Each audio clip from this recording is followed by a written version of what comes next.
Good evening, everyone. I'd like to welcome you all to our meeting this evening. Start with the pledge by Councilman Isaac. Allegiance to the flag of the United States of America and to the republic for which it stands, one nation, under God, indivisible, with liberty and justice for all. Brendan, will you call the roll, please? Councilman Blaisdell. Present. Councilwoman Hurd. Present. Councilman Froelich. Present. Councilman Isaacson. Present. Supervisors elect. Present. 2 weeks ago, the town instituted a mask requirement for entry into our buildings. I did so because we have a duty to protect our employees and our residents. It did not occur to me that it would be met with such disdain. The 5 of us are up here because we want to make Milton a better place. You are here because you care about this town too. We are good, decent people here in Milton. We work together, we play together, and as evidenced tonight, we come together at meetings. The logical extension of that is that we care about and protect each other. The simple act of wearing a mask is how we can show that. The village passed a resolution to warn residents and then charge them with trespassing if they don't comply. I do not want to go down that road. The positivity rate for the county is up to 4.7%. There are 350 active cases in Saratoga County. 23 of those are currently in hospitals. To date, 175 county residents have died from COVID. 172 of those people were partially vaccinated or not vaccinated at all. The CDC is recommending masks for all indoor activities. Saratoga Hospital has a mask requirement. Your doctor, your dentist, and other health-related businesses have mask requirements. If you feel you cannot abide by our requirement, you have an option. You have the ability to participate in the safety of your home on Zoom. Everyone gets to speak and be heard. The last thing any of us wants to see is someone come down with COVID from attending a town meeting. I don't think I am asking for any extraordinary measures on your part. Please do your part to keep us all safe and wear a mask during your time here. First up will be a presentation from Dave Meager regarding our insurance.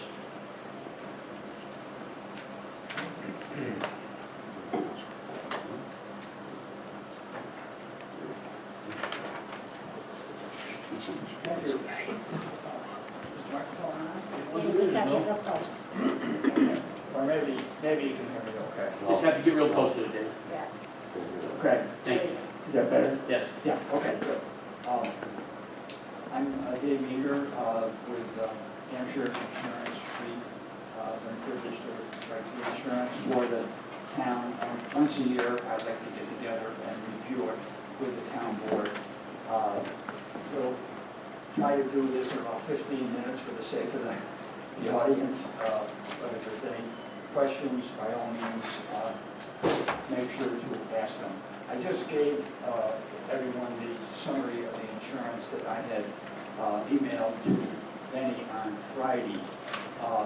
Since then, there's been a change, and it's a very good change.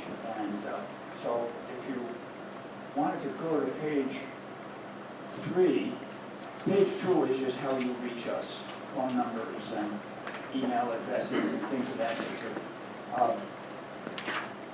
Page 3, a change has been made that is very good for the town. Basically, you're insured with NYMIR. That stands for New York Municipal Insurance Reciprocal. The reciprocal was formed about 28 years ago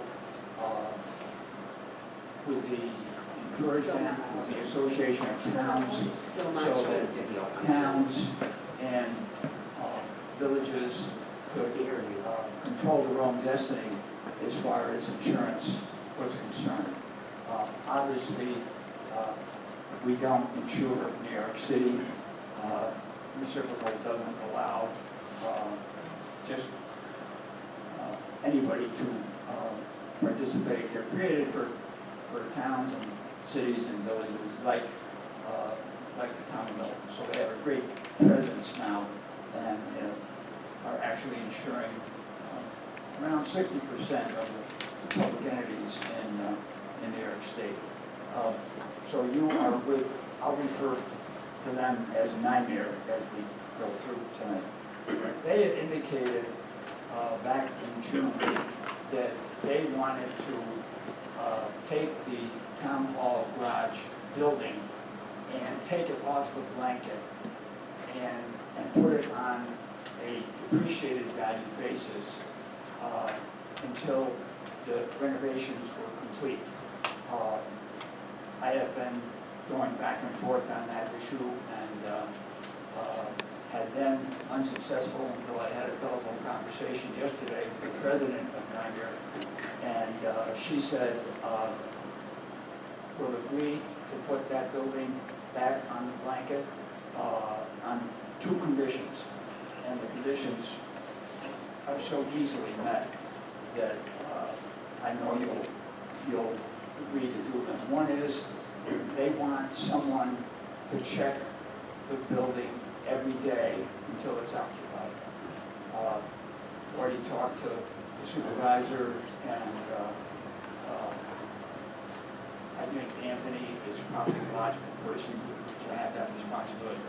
Whoever the board decides, just let me know who that person is so I can tell Nigel and just emphasize to that person it's very important that they do make that visit every day. The second item is actually a flyer I put in the last page of your packet, and it's called Electrical and Battery Disconnect Switches. And these are important to prevent electrical fires on the larger trucks, like the dump trucks. Well, it come to find out, after I mentioned that to Benny this morning, and some research was done, you've already done that. Your trucks already have that kind of equipment. So really, the only condition, you might say, to getting that building back on the blanket, getting replacement cost on it, which is very, very important, is to have somebody check it once a day until you move in.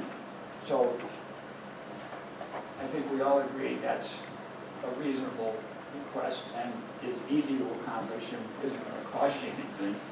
Actually, it's going to save you money because it's a little bit counterintuitive, but replacement cost rates are lower than depreciated value rates. Don't ask me to explain that, I've never quite understood it, but that's the way it is. So by putting that building, the town hall garage, back into the blanket, on page 3, I'm showing a blanket limit because on Friday I didn't know that we were going to have a successful breakthrough. That blanket shows 4.1. That coincidentally happens to be the amount of replacement cost we're showing on that building. So what's going to happen, and I can certainly give you tomorrow the replacement page to put in your packet if you'd like to have it. That's going to be, the blanket limit's going to be 8.2, and the sentence about excludes town hall from blanket until all the renovations were done, which would have been 3 or 4 months. That sentence can be basically deleted. So really it's back, it's the way it's always been.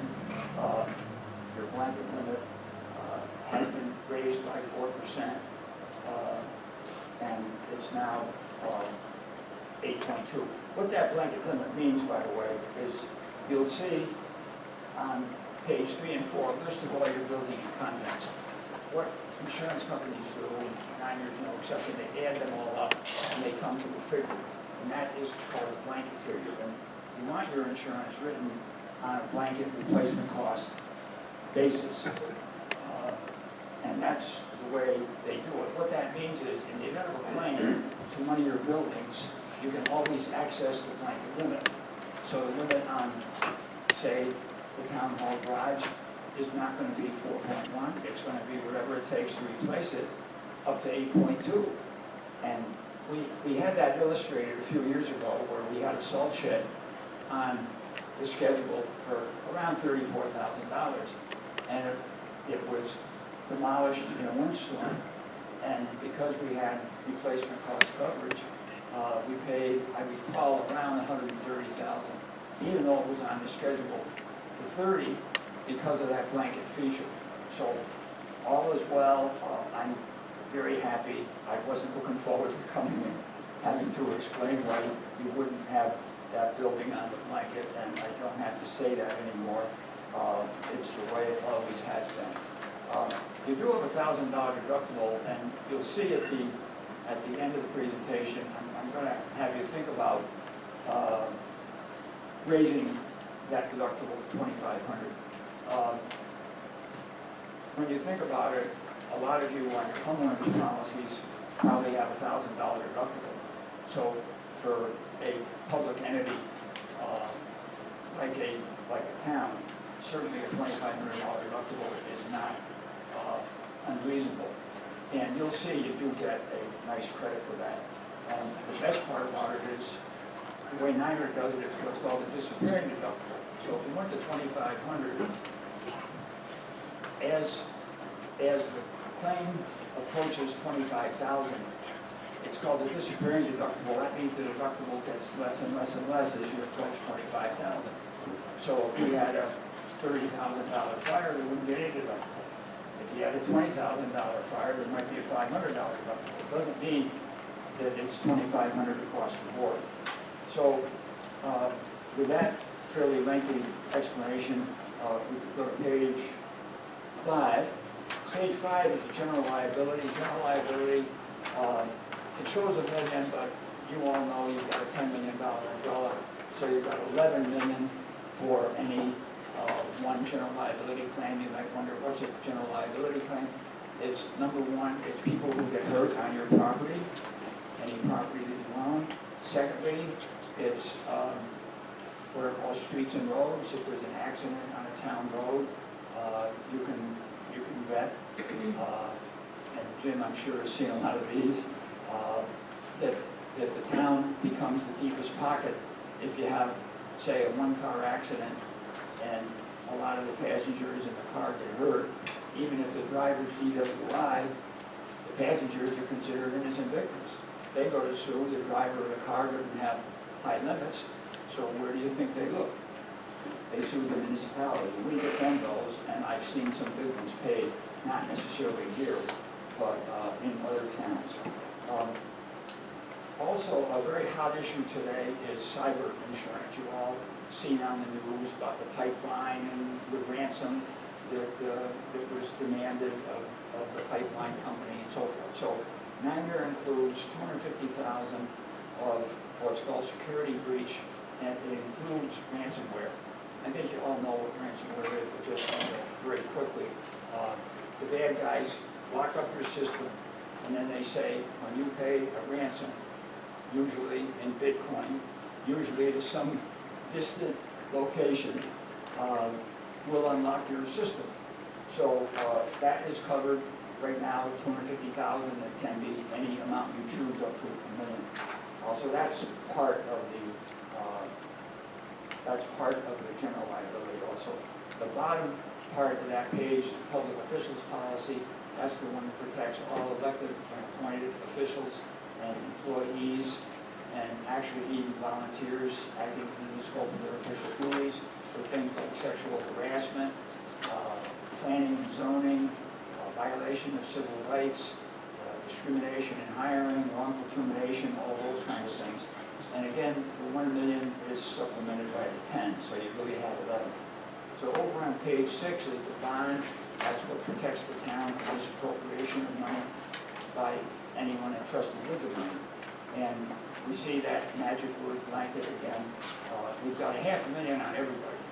And then there are 3 positions, supervisor, tax collector, and controller. And you can see on those individuals we have a higher amount. And when it says excess, that means it's 500,000 plus those limits that are shown there. The bottom of page 6 is that umbrella that I mentioned several times. One feature that NYMER does, which is very good, is these policies, liability policies, have what's called an aggregate. And NYMER's aggregate on general liability is $20 million. So I think we would all agree it'd be pretty unusual to have 2 $10 million claims in 1 year. But with NYMER, you could do it. lot of companies couldn't. Over on page 8 and 9 is a list of all your vehicles. The way to read these pages is just look at the two right-hand columns. One is comprehensive, one is collision. And some say NA because it's an older vehicle. Most of them say 500. Some of them have an asterisk. If they have an asterisk, it means they're covered on the municipal equipment, which is over on page 9. And insurance companies use strange language sometimes in the marine, but basically we're talking about the municipal equipment. Niner puts the dump trucks over here. It could be backhoes, loaders, all of that kind of thing is here. Again, the deductible is 500. On the autos, I would leave it alone because they don't give you much credit for changing it. But on this equipment, you know, I think you'd agree, a lot of you, if you look at your personal car insurance, your collision deductible is probably 500. So to have a $500 deductible when you've got a $220,000 dump truck, you know, I think you could make a good case that you should consider a $1,000 deductible there. And I'll give you the credits on that later. One other thing quickly, what 9-year does, if you want to, say, I noticed on page 10, there's a 2010 International dump truck. That's not the one I wanted. Page 11, there's a 2007 International. It's on there for $55,000. If your highway superintendent thought that that vehicle was in such good shape that he wanted to insure it for $200,000, it can be done. 9-year does allow that. They call it fleet value, and you can pick and choose where you want to use it. Naturally, it has an effect on the premium, but it's not a great effect. Over on page 12 is the disability policy. The bottom of page 12 is the disability policy. Your workers' comp is through the Central County Self-Insurance Plan. The disability, of course, is through us, and you have 2 times the statutory limit. So it pays 50%. These are people who are hurt off the job, whereas workers' comp is on the job.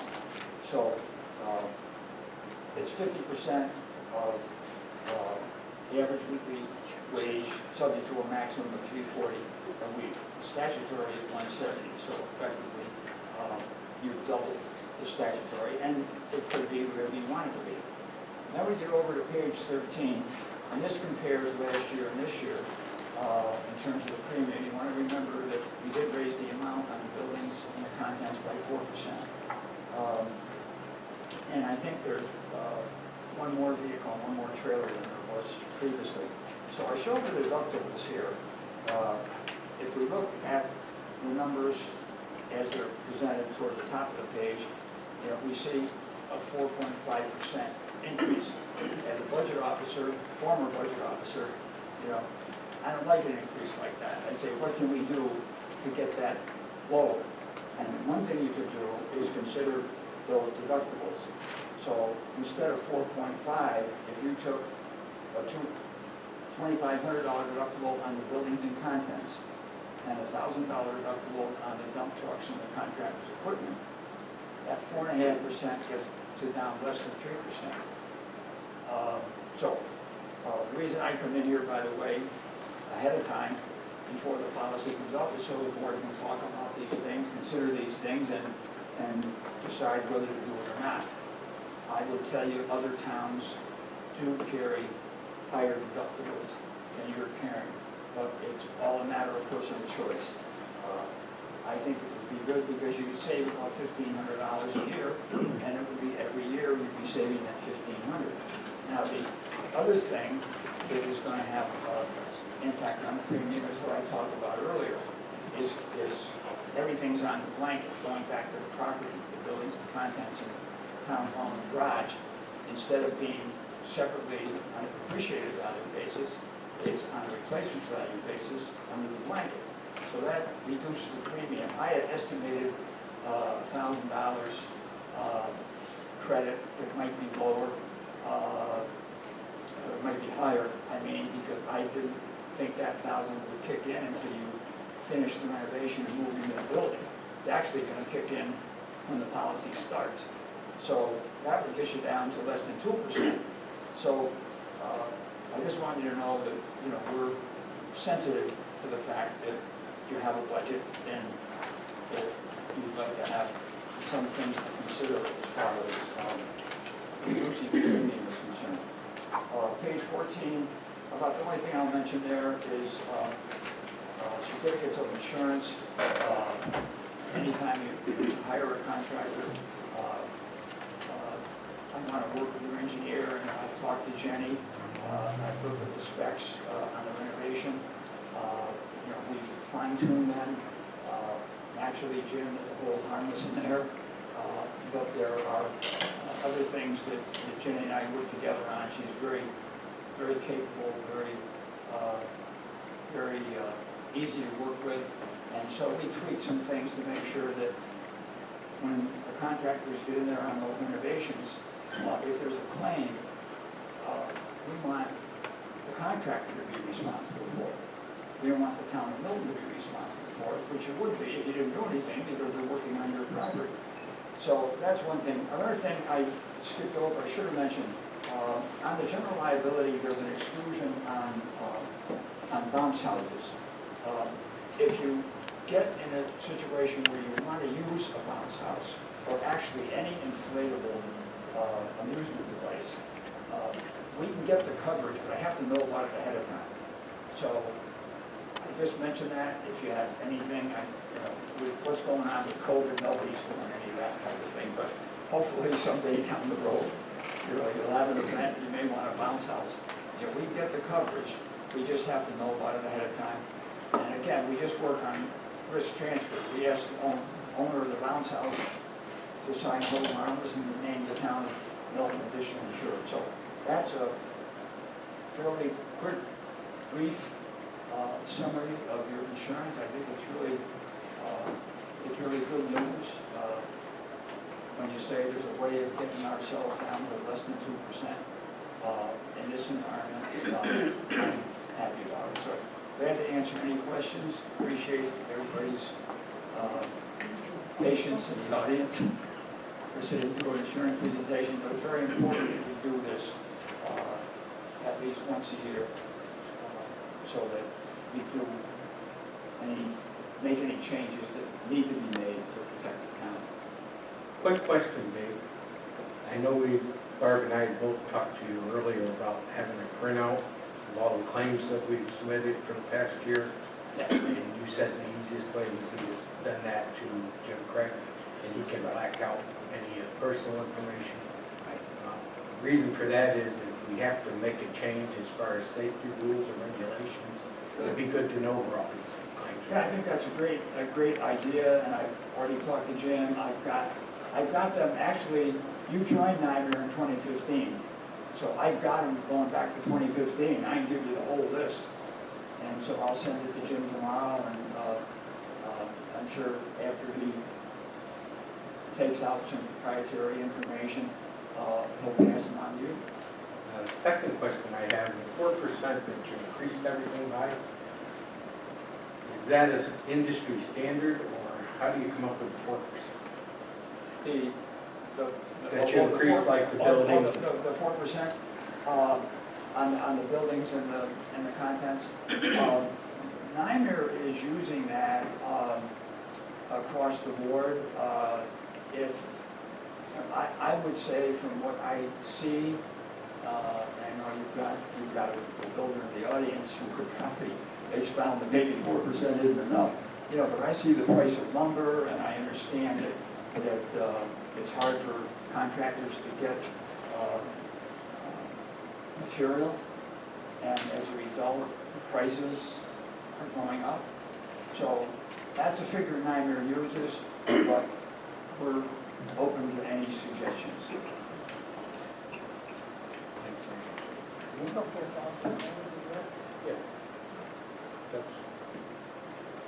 Yeah. I guess I have a question. Has there been a decision made on our insurance claim that we put in that we contested? sorry, I couldn't hear the Has there been a decision made on the insurance claim that we contested on the water pipe breakage in Town Hall? There, unfortunately, no wonder I couldn't hear you. That's okay, I'm sorry. I didn't want to hear you. I think, I'm sorry. But, as you Shut me know, off. the claim was denied initially, and then one of your citizens, I think, wrote a good letter, and we took that seriously, and we passed it on to NYMER. And NYMER, to their credit, hired an outside attorney. They've got their own attorneys, mind you, so they could have done it in-house, but I think some people might say, well, in-house, you know, they weren't really going to be objective about it, or they got to interpret the law the way they interpret it, they got to interpret the policy the way they interpret it. So unfortunately, the outside counsel came to the same decision as the original adjuster. And so then we made another appeal. NYMER is unique in that they've got a board of governors made up of supervisors and mayors and so forth. So we made an appeal to that group. And I think the letter just came in maybe the past week. Yeah, less than that. Not yet? So, Yeah, within the last week, yes. It came in, so I'm sorry to say that we've exhausted every avenue. I mean, you know, as your agent, I'd like to see every claim paid. But, you know, we got the lawyers got involved, and I did look at the law, look at the policy, and I'd be glad to share the letter if anybody would like to see it. I know I've given it to Denny and Jim. If anybody else would like to see it, it outlines chapter and verse. I think the whole board needs to see it. Okay, well, I can do that. Is there any other path we can take here on this, Jim? Or is it, we're at the end of the line with it? Have we exhausted all our answer? Yeah, the only other step you would have, Barb, would be actually to sue it out, sue your insurance carrier on that issue. But it has gone up 3 steps as far as the appeal process, so we've maximized the limits within NYMER.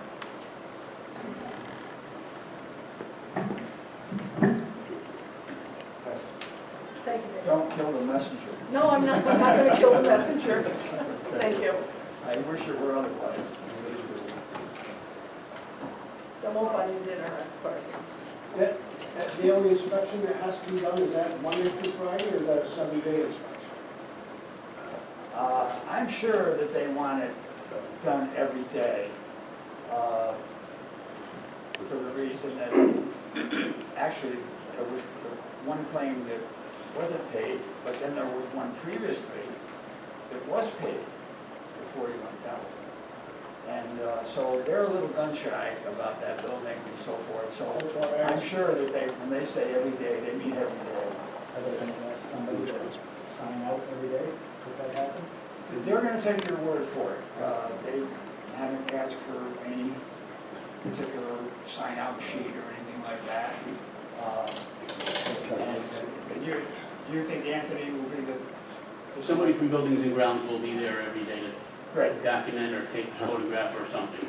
Yeah, they don't have to even do that. I mean, Well, we basically take your We'll word come for up with a plan. They're there every day, opening and closing park gates anyway. 7 days a So, week? yeah, at least Susan Lyle for sure. So they take turns doing that. Somebody can skip in the town hall too.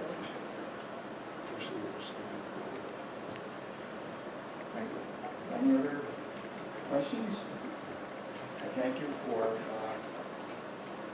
letting me to take so much time, but there was a lot to cover this year, and it's, you know, as you know, as managers of a business like a municipality, insurance is an important component of what you do.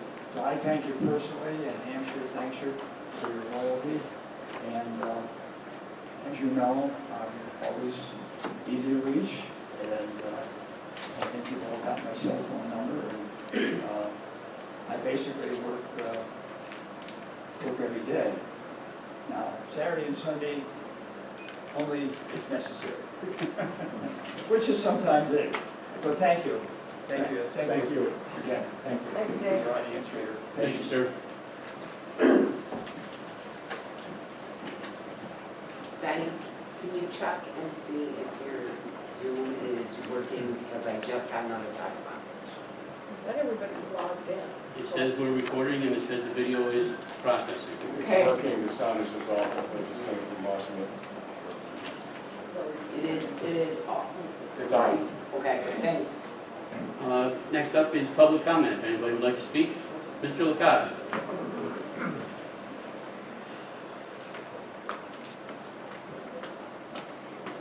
Tony Licata, Boston Spot. You sent a FOIL request to the county. I think you all received one. Tony from Marco? Microphone. Can you hear me now? FOIL request was sent to the county for these 5 questions. I think you received it. You didn't get a copy. It was CC'd to the county board and to the town board.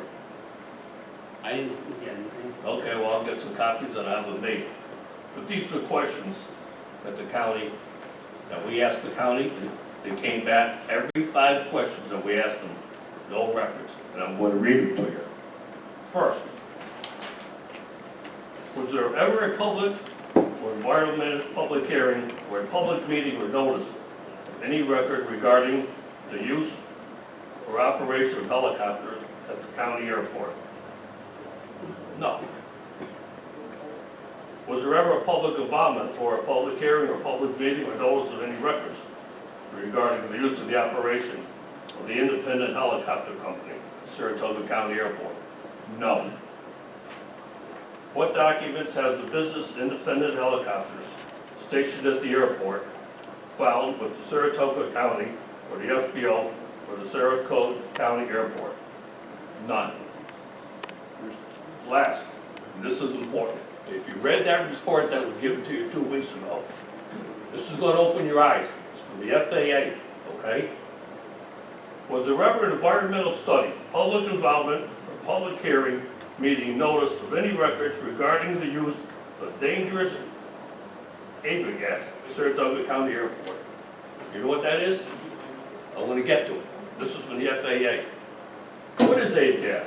Avian gas is a specialized fuel used to power pistol engines. 1 minute, sir. I'm going to take, can I do it now or come back later? You have 1 minute. Well, I'll tell you, sure, I'll come back. It's toxic, it's lead. It's lead in the gas that is flying over our houses. They're dropping it on the fuel to get rid of it, okay? 2 helicopters, the R-44 and the R-22, are the most dangerous helicopters, and they're being used around here. That gas is toxic, it's hurting our kids, our grandkids, and if you think I'm making this up, it's FAA. I gave you this report 2 weeks ago, but you were too lazy to read it. Right? None of you's read it. I probably shouldn't say this, but I'm going to say, you guys are like tits on the bone. Useless. You do nothing. You're taking our trees down. This is your community. Everybody's community. And what are you doing? You're letting them take trees down. People say, well, you shouldn't live near an airport. Well, guess what? It's not the same. People's houses are getting flooded now in the neighborhood because they took trees down. You've never heard all this noise before when the trees are up. Thank you, sir. I'll be back for part 2. Anyone else? Mrs. Licata. Sorry. Go ahead, no. You before age.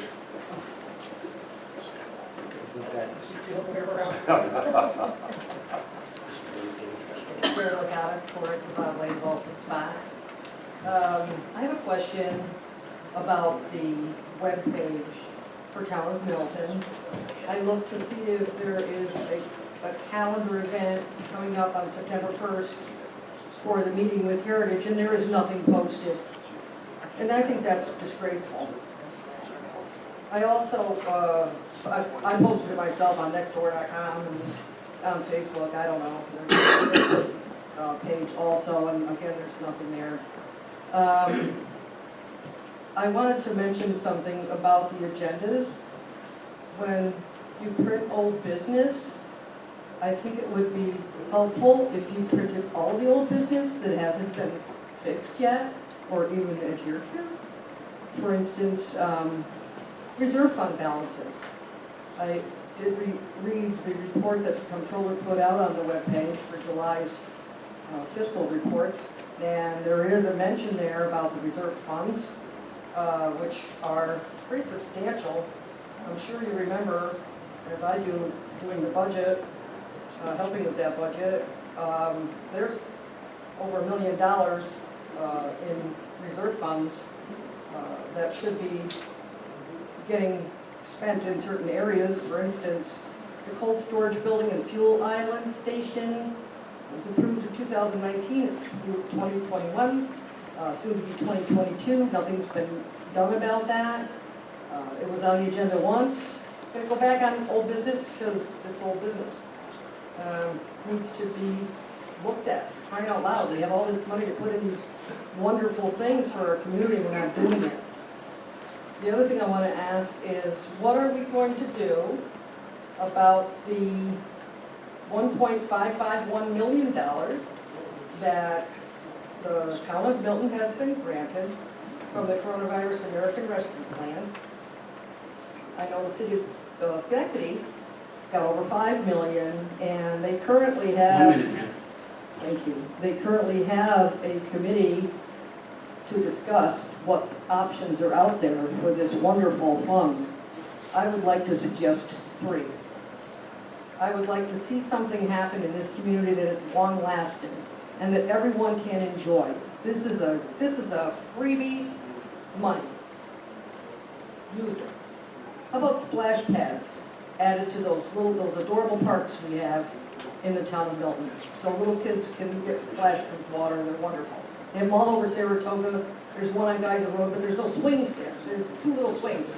So it's no fun unless you have other things to do. But our little Kimball Park and the other one for little handicapped kids, it's amazing. I'd like to see that. During the pandemic, we noticed an incredible amount of food insecurity. I would love to see a food bank or something where a fund is set up so that people don't have to worry about eating again. Thank you, ma'am. And mental health would be the last thing that I'd like to see become something about. Thank you. Anyone else? Mr. Bogosian.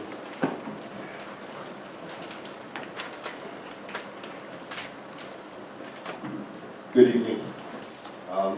Thank you, Mrs. Licata. I had the same observation about nothing being posted on the website about the upcoming rate hearing on September 1st. There is? It is, I didn't put it on the calendar, but there is something on the website. I couldn't find it. I couldn't find it. Oh, you went on this I morning? did it this I morning. went on tonight, it's not there. Oh, okay. Well, on the upcoming events, there's nothing. It got posted this morning. I didn't obviously see it, must have been underneath all sorts of other stuff. And it was also my understanding that documents would be received from Heritage and that they would be posted so that the public would be able to view those prior to that, and I have seen nothing online regarding that. Other preparations for the Wednesday next hearing. Number 1, what time is it? I believe we said 7 o'clock. 7 o'clock? Okay. Is it being held here? Yeah, we decided that, and we want to make a Okay, motion. I'm just trying to be clear because I don't know. And I am quite interested in it, and you would think I would know. Have we engaged the stenographer at this point in time? That will be addressed later this evening.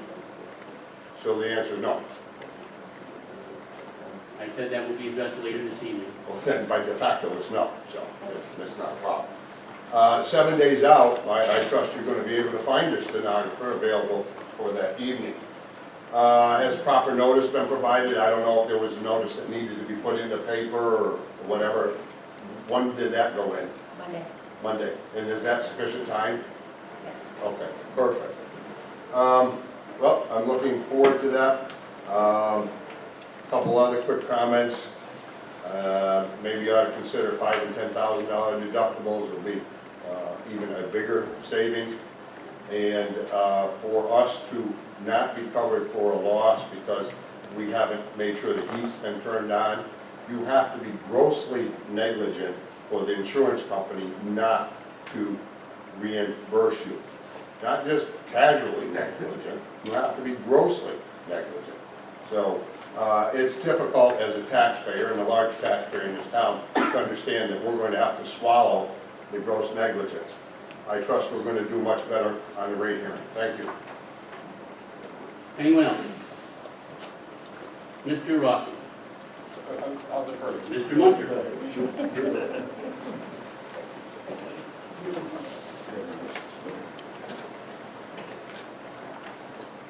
You should just have Tom tell my address. I think he knows my heart by now. Frank Rossi Jr., 63 Saratoga Avenue, Apartment B, also spot. First off, the Latanas, sometimes come off as bombastic or whatnot, but just hearing what Tony had to say, and Sharon as well, but Tony's original first statement, I think you've got to listen more closely to that. If there's any relevance or truth to anything that is coming from that, that's pretty damning stuff that needs to be looked at for our community, definitely. I saw Barb was taking notes and John as well in front, so I was glad to see that. Something that should not have political rancor behind it, and I hope that all of you attend, is the 9/11 ceremony in the Village of Balsam Spa. 20th anniversary. I think we got a good reminder of that fact with what's going on in Afghanistan, and whether or not we agree with what happened there. It's been 20 years, and so let's not forget about this event. We've got to keep it alive for the folks that we lost, our friends and family that we lost. Again, for those that don't know, September 11th, 2021, 7:30 p.m. in front of Village Hall. The rain date is the next day. Bring a chair. COVID mandates or the COVID protocols will be followed. My sister Gina, is instrumental in the McBoston truck, and they are doing a great job with it, and the committee as well. Rayat and company have always been very closely involved with it, so I would ask each of you, please appear. It's not a political event by any stretch of imagination, as you know. Let's keep it that way, but let's embrace each other. And a contentious election year, and an event like this to at least do the right thing for our community. Thank you. Thank you. Mr. Munter?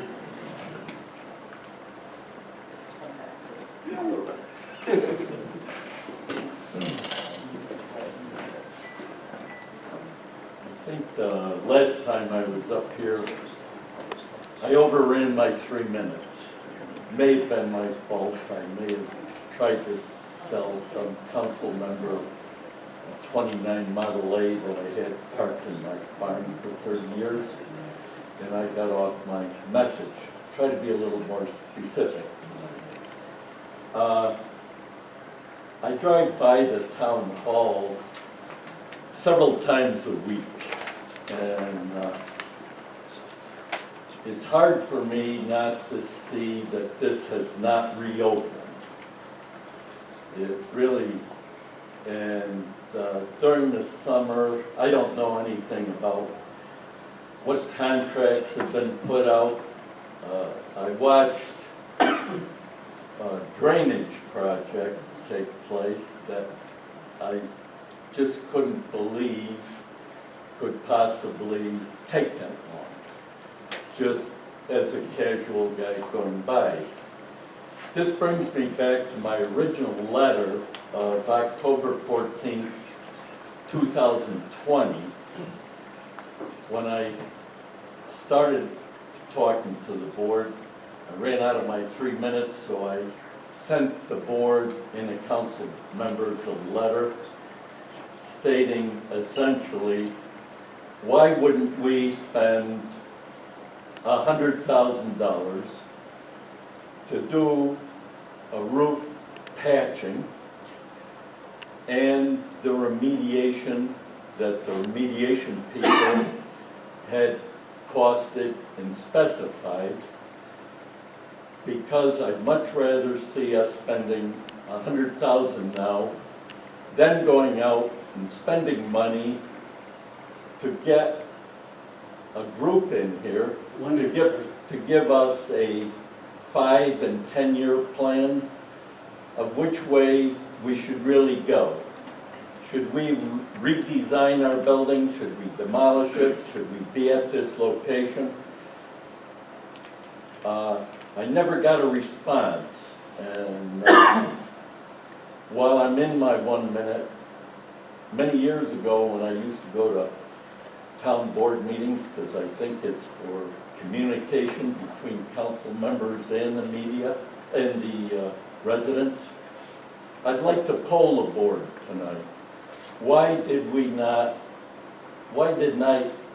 at least get a response from my $100,000 appropriation? And now I'd like to know how much we've spent to date and what is required to finish this project. So could I poll the board? Years ago when I polled the board, everybody was lined up like a bunch of swallows on a line, but we're sprinkled this time.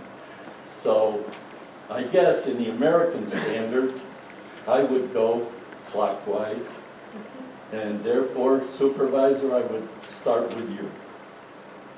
Mr. Munter, I would love to answer your questions, but this is public comment. I'm not going to get into that. Okay, that's, Thank you. Your 3 minutes are up. Thank you very I've much. heard this before, and it's very different from what past boards have done. There's been a response back and forth, and this is the problem I have, that if I make a presentation personally or in writing, it's vaporized. I never hear anything back, and I'm very disappointed with that. I think the residents of our community are due more to know what's going on within our community. Thank you, John. Thank you, sir. Excuse me, but I'm not gonna be vaporized, John. Everyone knows I did vote against the bonding of that building because I did agree. I asked Mr. Munter for advice, and I did agree with his advice. We're putting a lot of money into a building that we already know we've outgrown. It doesn't fill our needs, and I would hate to put this, have all this money in this building, and when I'm long gone, 4 or 5, 10 years from now, I'd hate to see someone tearing that building down with the money we have in it.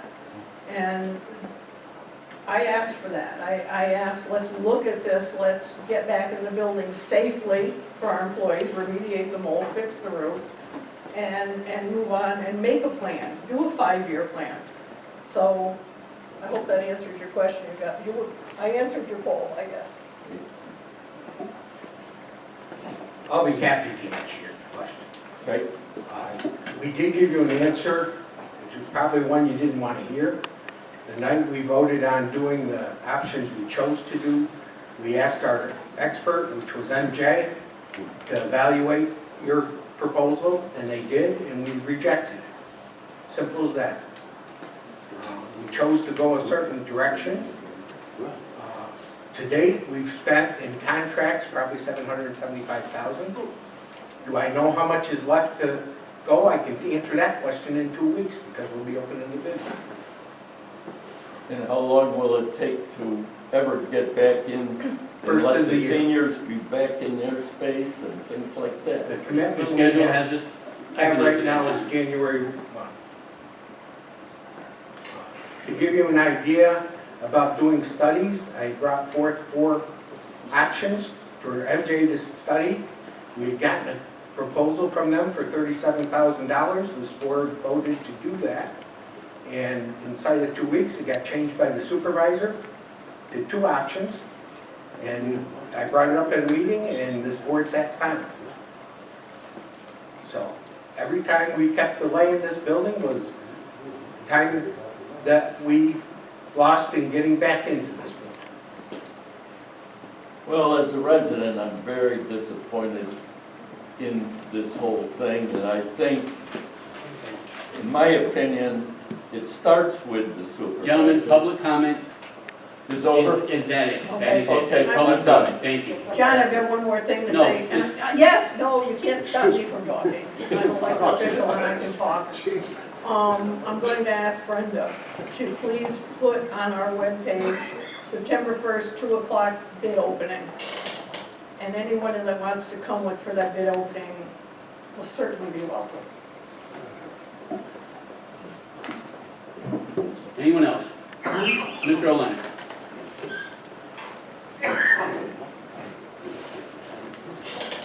John O'Leary, Manchester Lane. As a taxpayer, I'm very disappointed to hear that the insurance company, Nymir, has declined to pay that $40,000 loss.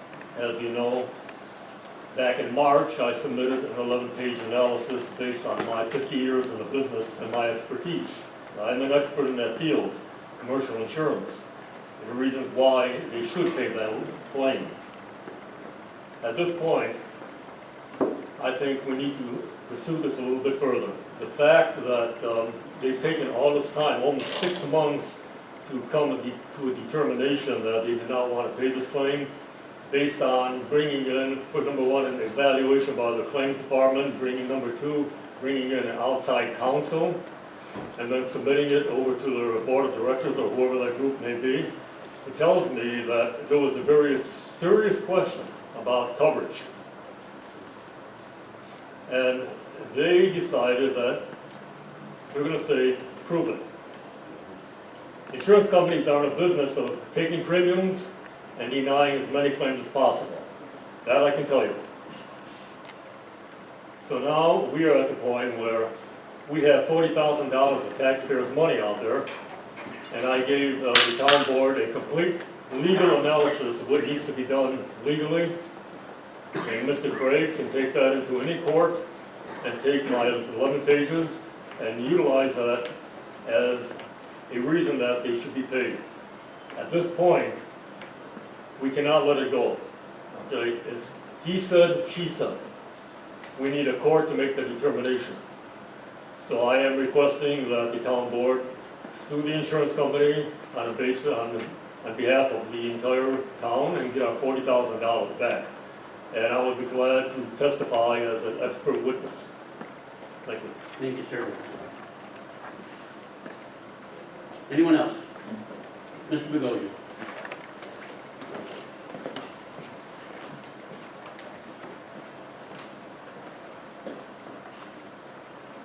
Mr. Licata spoke very passionately about the value of this board to the community. You have to speak in the microphone. I'll reserve, I don't want to get too close. Well, there's sanitary wipes right there, pulling right over, wipe it up, or you could wear a mask even and protect yourself. Then you can't understand me. I can understand you. I'm here tonight because I read the agenda. There's not a word about the upcoming rate hearing, which I think is extremely important to thousands of your constituents. And there's not a word about it. 2 weeks ago at this meeting, you voted to have a stenographer to record the hearing. You voted to swear in the Heritage Springs Sewer Works owners and experts.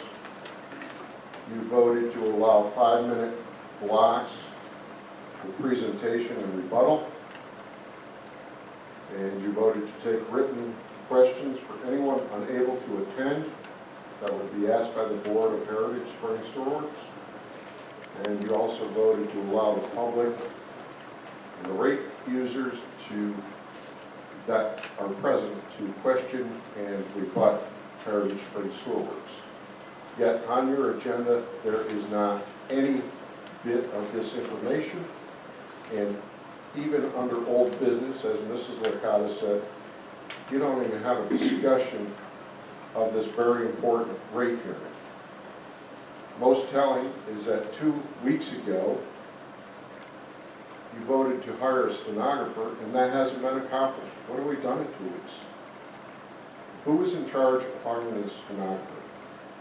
Who would that be on this board? No one? So maybe I do have to concur with Mr. Licata's assessment. So, who is in charge of hiring people? Would that be you, Mr. Supervisor? That would be. And for the past 2 weeks, have you been on vacation? That will be addressed later. As I said to your brother earlier, that will be addressed later in the meeting. My question is not addressing it later in the meeting. My question is why have 2 weeks passed and nothing has been done? Is there no importance placed on this meeting? After all, you're talking about over $400,000 a year that is taken out of your constituents' pockets every year in, year out, and you start the meeting by saying how much you care about the folks here and how concerned you are, yet for 2 weeks you show no concern. I believe your actions speak much louder than your words. Anyone else?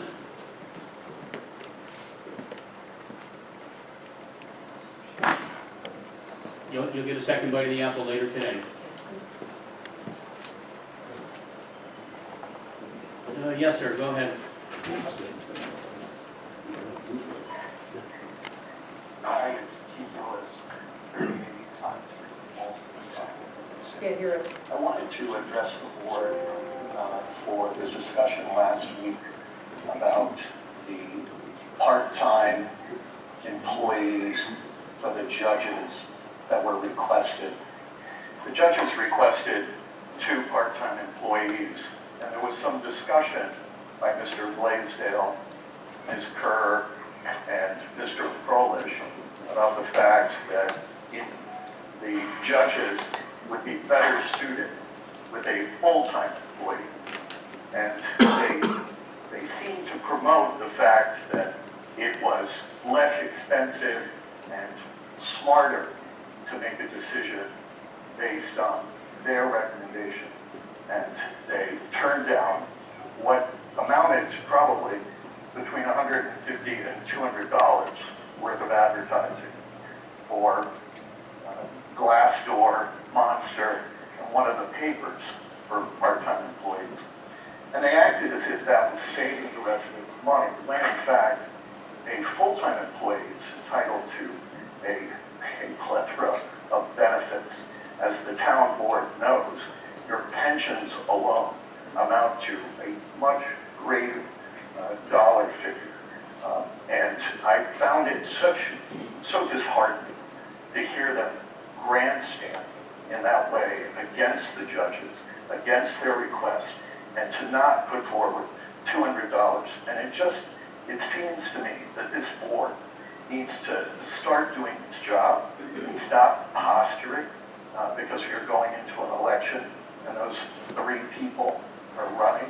It's disheartening, it's not fair to the residents, and it certainly is underestimating the intelligence of the residents when they start acting as if they were saving us money. Thank you. Did he give his address? Thank you, sir. Did he give his address? He did, yes. You're gonna get through it. Anyone else? I've got something to say about this. I believe, Benny, that you sent us a letter expressing the same exact sentiments. We did not posture against part-time employees. We wanted to give the justices the opportunity to decide what was best for their courts. Everything is changing in this town, and this town has not changed, okay? I talked to Judge Brown. In the time he's been here, and I'm not sure how many terms he's been here, his second term, or, he's had 5 part-time employees. And what happens is we send them to training, we pay for training, and they go off to a full-time position. So when we came out of executive session, we made a motion to allow them to make that decision. Our courts are so busy, and I've seen more of that since they've moved back into town hall. I've stopped a few times to make sure things are okay, and they decided a full-time employee would best suit their needs, not our needs, their needs. So, like I said, Oh, I'm sorry, sir, you're done. Thank you. I don't feel as if I was posturing about anything. I feel as if I was allowing the heads of those departments to decide what was best for their areas. You want to say something? Okay, that was nice. Just as a clarification, if Mr. Lewis had watched the whole tape of the meeting, at the end we voted to give the choice to the judges, whether they wanted part-time or full-time. The statement I made when I started is that I'm tired of losing employees after we train them to other towns. We put a lot of money into training court clerks, especially because of what they got to know. So in my mind, I never said that we were saving money. But I said the constant turnover in the court makes it very difficult for them to run their operation. And unfortunately, I'm probably not a good person to set up here because I'm not political. And when I discuss something, it's not because I'm trying to be political about it, it's because of what I think is best for this town. So far tonight, we've heard from campaign managers and political statements, and that's what this is going to turn into now, between now and November 2nd.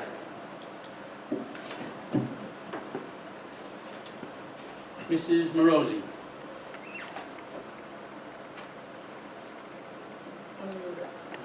Yeah, she is. Mrs. Morosi, you're up. Can you hear me? Yes, ma'am. Gina Morosi, 10 Old Glory Lane, Boston Spa. I would just like to point out that the previous speaker, Mr. Lewis, talked about saving his money or our money and got everybody in a tussle on the board. I'd just like to remind everybody on the board and in the audience that Mr. Lewis does not live in the town of Milton. He's not a taxpayer in the town of Milton. It's not his money he's discussing. And I wish that he would stick to where he lives and let us take care of our business. Thank you. Thank you.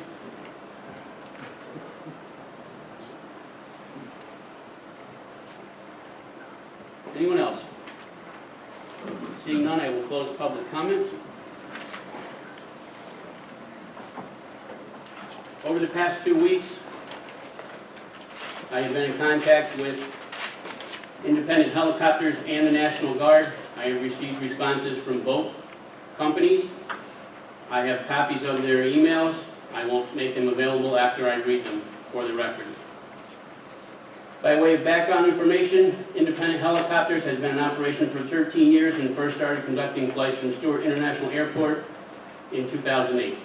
We established operations at Saratoga County Airport in late 2013, but only had an office with no helicopters on site.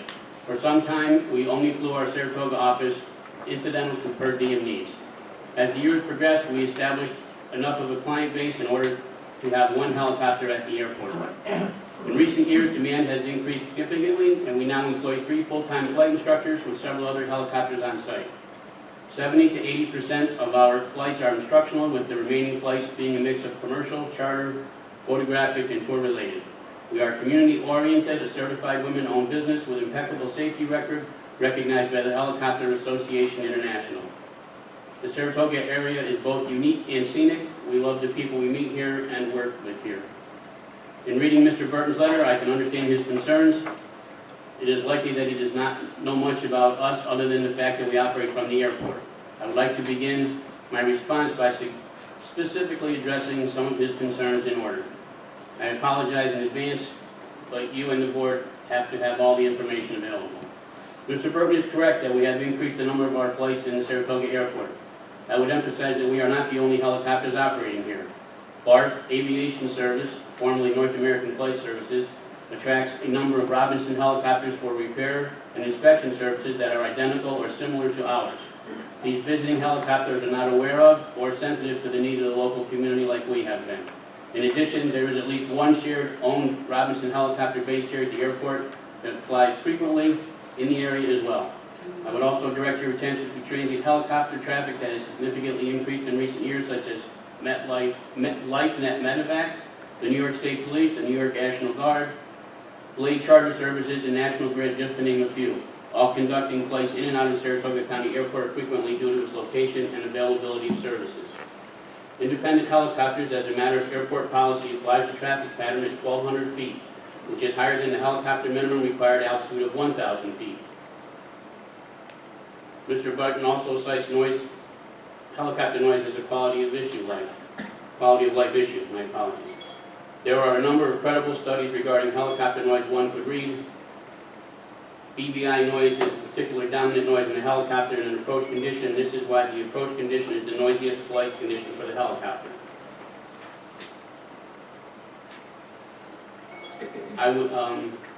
A reason for annoyance probably lies in the specific noise signature of a helicopter rather than the decibel level of the noise itself. There's a website here. This will all be available to the public after the meeting tonight. I would submit this may be the case with many of your residents. Our sound signature is different and unique, and it presents the incorrect perception of being louder. Airplanes are a constant droning background noise that many people may not even perceive in their everyday activities. Helicopters generate a sound that is more dynamic, even if it is at an equivalent or lower decibel level. As a result, people take notice due to the constraints in sound, contrast in sound. As I am writing this, I am listening to the deafening noise of a Gulfstream jet and a King Air twin turboprop landing and taxiing about the airport outside my window. These aircraft increase in frequency during the track season. These aircrafts are much, much louder than the noise typically generated by any of our helicopters. I would also point out that the glider clubs here that run operations with their plane going throughout the day are another example of noise sources. For comparison, the decibel level of a R-22 helicopter is less than that of a Cessna 172 airplane, one of the most commonly used planes for training and aircraft flown by the Adirondack Flying Club here at the airport, as well as numerous flight school aircraft and privately owned aircraft here at the airport. The R-44 helicopter noise output is the decibel equivalent of a Cessna 172. Anecdotally, TEL has been a concern in both automotive and aviation fuels since additives were placed in fuels back in the 20s. The EPA and the FAA have been studying emissions from these fuels for many years and are working together to develop alternatives for general aviation. Robinson helicopters are designed and equipped with the same engines that are placed in fixed-wing aircraft with an almost identical fuel burn rate. Essentially, the emissions from our helicopters are no different than the high number of airplanes that fly the pattern of Saratoga County Airport. Without a determination from the EPA and the FAA, I don't know what we can do to curb those emissions. Altering our flight path would be of no consequence, considering our altitude and effects of the wind. Unless Mr. Burton has a study he would like to share, or if he has conducted his own study of these emissions, I don't know how we can properly evaluate this complaint. I have never read an environmental study specific to helicopter operations, so I do not know if one exists. As for noise impact, I would recommend any such study be conducted during track season when jets and turboprop helicopters and airplanes are filling out the airport with race enthusiasts. This noise is significant, and I think it would be unfair to blame helicopters as the sole culprit for the noise at the airport. The Saratoga County Airport is posted in certain areas to warn vehicles and aircraft to avoid traversing the grounds. As I previously understood, the monarch butterfly was protected here, and it's already past egg-laying migration, currently seen mostly in Canada. I am not aware of the corner blue being present here at the airport, but I am aware that their primary sanctuary is the Pine Bush Preserve. Nevertheless, our training operations for low-level work take place primarily over the runways. When runways are not available, we use taxiways and occasionally access road that circumnavigates the field. It is rare that we hover over the grass low level unless it is to temporarily avoid airplanes taxiing about the field. We have operated our aircraft since 2013 in the presence of experts conducting these studies. In addition, we have never had those officials speak to us about our flight training operations as a danger to the protected species being studied here on the field. As I understand it, the population is in the process of being moved to another sanctuary, but I don't have anything official to verify that. Mr. Burton has made a number of safety inquiries that appear to question our safety practices, and he has every right to express his concerns. I would hope that it would be a comfort to know that our chief pilot and CEO and myself have over 10,000 hours of combined flight experience in every facet of helicopter training and flight other than long line operations. Our CEO, chief pilot, is an FAA-designed pilot examiner, and we have both been trained by the Robinson Helicopter Company in California for the safe operation of these helicopters. As I stated earlier, we have an excellent safety record recognized nationally, and we take these safety concerns very seriously here. Mr. Burton's first noted concern was the installation of fuel bladder tanks on our helicopters to prevent crash, fuel leaks, and fire. This was an airworthiness directive issued by the FAA many, many years ago, and every one of our helicopters has been outfitted with these fuel bladder-equipped fuel cells. Those installations have been verified by the FAA during countless inspections since we've been operating here in Saratoga. Another concern Mr. Burton expressed was regarding anyone with a 30-minute ground flight instruction take the controls of the airplane. While this is partially true, I think Mr. Burton's phraseology mischaracterizes our practice. To begin with, the practice of offering discovery flights or introductory flights is common in the flight industry. FAA regulations specifically require us to give awareness training prior to a student manipulating the controls of an airport. We provide one-on-one training with supplemental video prior to an introductory flight. During the flight, the potential student is able to move the controls of the helicopter under the physical and verbal guidance of a certified flight instructor. At no time is the flight instructor not in control of the helicopter. By definition, the flight instructor is the pilot in command and responsible for the safe operation of the aircraft. The discovery or introductory flight is a common offer to attract new students, as well as provide an exciting experience to those who have always wanted to fly in a helicopter.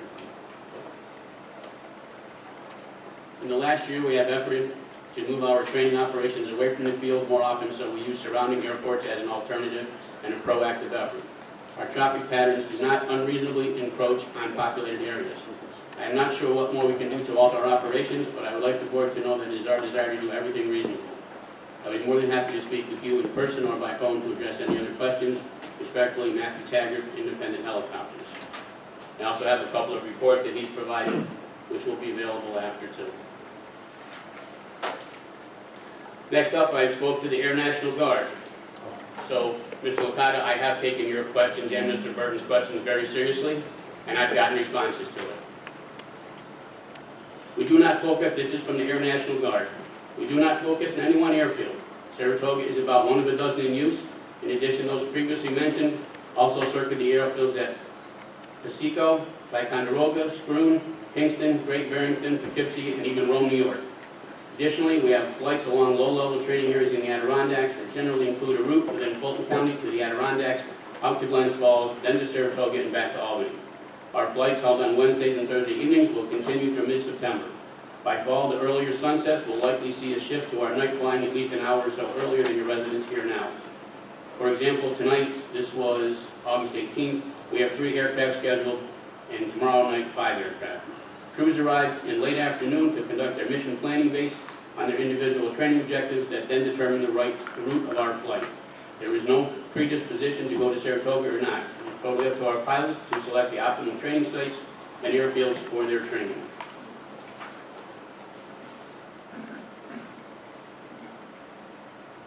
Our facility commander here at Albany International Airport confirms the recent activity reflected in the inquiries. Those were the dates that Mr. Olenek and Mrs. Licata had noted. Summertime is a peak activity period for our National Guard members, with crews conducting annual training and crew proficiency training, especially for night operations. Drill nights for our flying unit in Latham is typically Wednesday and Thursday evenings. At the height of summer, as I mentioned, sunset is not until 8:40 p.m., so many flights do not depart Albany until 9 o'clock and fly until 11 o'clock. This is significant because flying at night is a military requirement for every pilot, mandating 9 hours of night flying for every 6 months. While your local residents may feel singled out, our air crews use multiple airfields across the region for their proficiency training. These airfields include Saratoga, Glens Falls, Pittsfield, Fulton County, Columbia County, and Kingston airports. We do try to spread out our flight training to minimize any one community. And at no time do our aircraft depart from established safety parameters while flying in the traffic patterns of these airfields. For Saratoga, our recent training included a number of nights, probably contributing to your constituents' concerns. And again, they listed the same evenings that you folks had done. We do take extra measures to mitigate noise for local residents. We limit the number of traffic patterns our aircraft make at any one location to no more than 3 before moving on to another training or airfield. Our goal is to limit the noise exposure to no more than approximately 15 minutes. We are supporting 45 aviators out of our Lakewood facility, typically flying 5 or 6 aircraft each drill night. I do hope this clarifies our training and operations in the airspace around the capital region and helps you respond to your local inquiries. Please feel free to reach out to me with any further questions. Best regards, Richard Goldenberg, Colonel, New York Army National Guard. So, Mr. Licata, I do take your concerns seriously, and I have reached out. If you want to see these reports, I'll be happy to make copies for you tomorrow morning, and you can have them. I'm not trying to hide anything from you. I'm not trying to pull anything over on you or Mr. Burton. You've had this for a week. I would have loved to hear it 7 days ago. I'm sure Mr. Burton would have appreciated having somebody call him too. Next up is the motion to accept the minutes from the August 11th meeting of 2021. Does anybody know why DEC was at the airport today? I'm gonna lighten it up. He was carrying around an orange pail. I figure he was collecting suitcases from the Well, butterflies. there's no butterflies over there. She doesn't Sorry, know I about gotta butterflies. lighten up the meeting.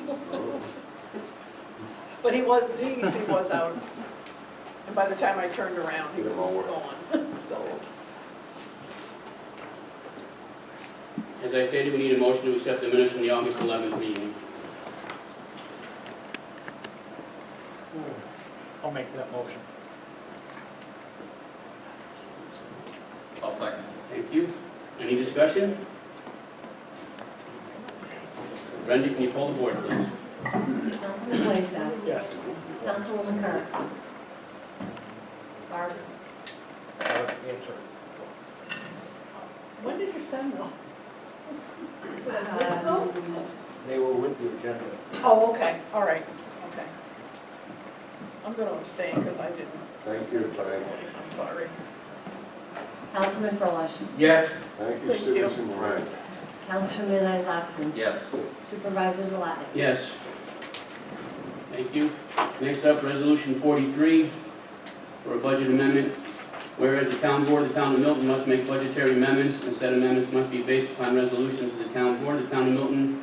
Now therefore be it resolved, the town board does authorize the fiscal officer of the town of Milton to make amendments to the 2021 budget and process interbudgetary transfer as follows.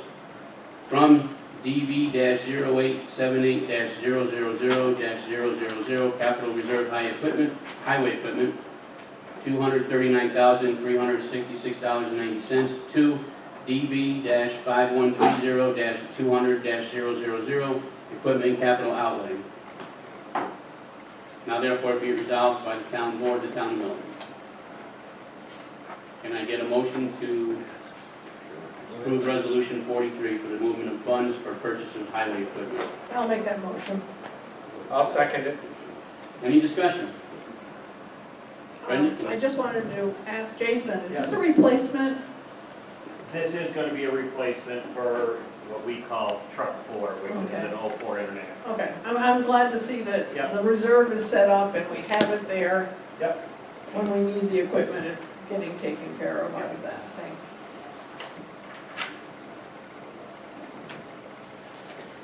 Councilman Blaisdell. Yes. Councilwoman Kerr. Yes, Councilman Froelich. Yes. Councilman Isaacson. Yes. Supervisor Zalati. Yes. Motion 44, or resolution 44 is not on the agenda this evening.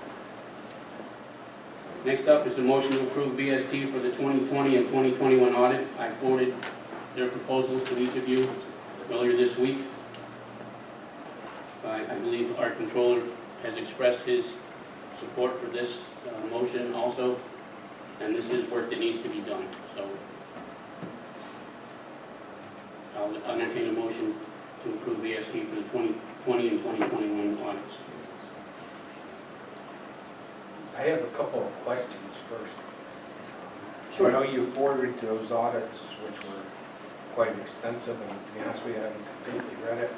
But then we got deluged with another whole series of financial stuff at 11:30 this morning, which included 5 attachments and about 50 conversations that all pertain to this whole audit, the AEP.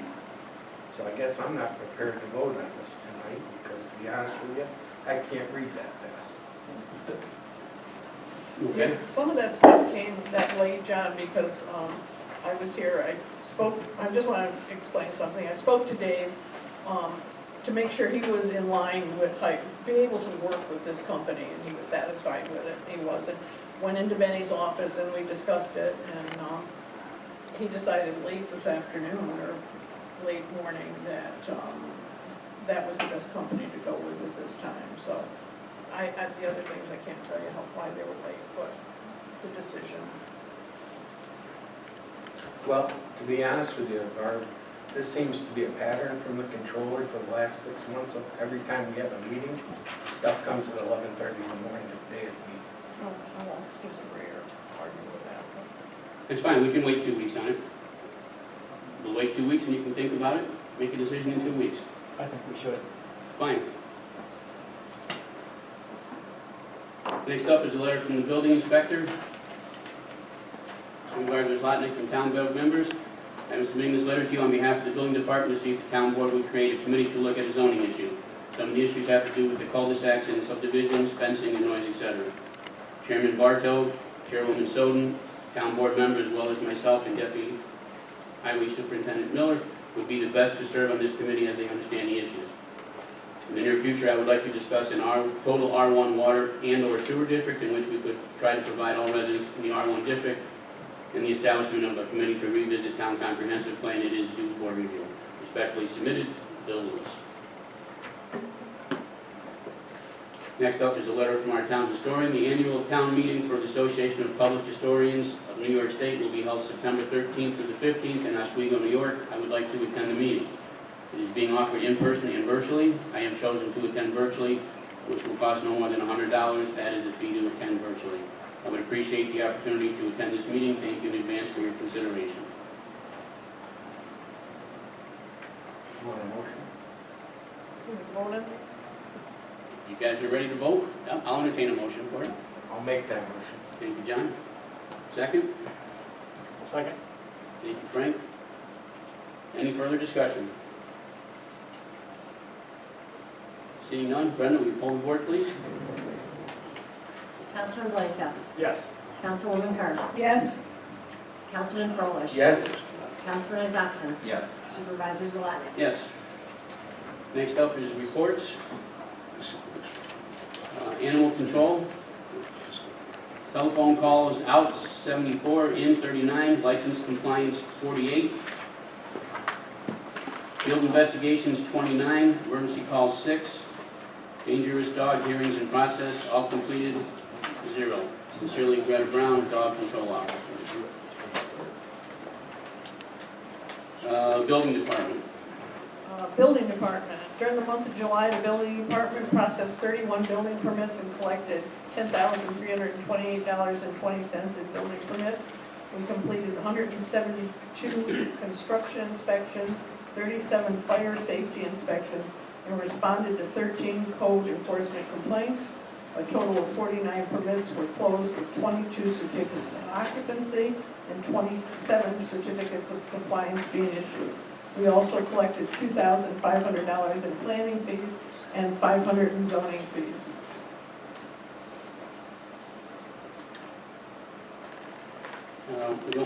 We don't have anything for buildings and grounds this month. We already have the controller's stuff. Highway Department. Highway Department. The Highway Department is finishing the road reconstruction in Rollins Hollow West this week. We will be paving the following roads in mid-September depending on weather. Stark Terrace, McCrae Drive, Morgan Lane, Revolutionary Drive, Ulysses Drive, Burgoyne Drive, Schuyler Way. We apologize for inconvenience this process and expect the paving project to take 5 to 6 days. We're preparing for leaf and yard pickup beginning in early October, and ask all debris be placed at the roadside during this time, and we'll be around weekly. Until this time, please put debris in plastic barrels or paper bags, or use the transfer station at 503 Geyser Road. The transfer station is open Monday through Thursday from 6 a.m. to 4:30 p.m. and Saturday 8 a.m. to 1 p.m. Thank you, Highway Department. Thank you. Karen? Take your time.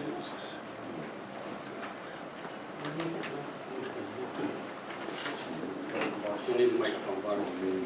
Oh, sorry. Okay.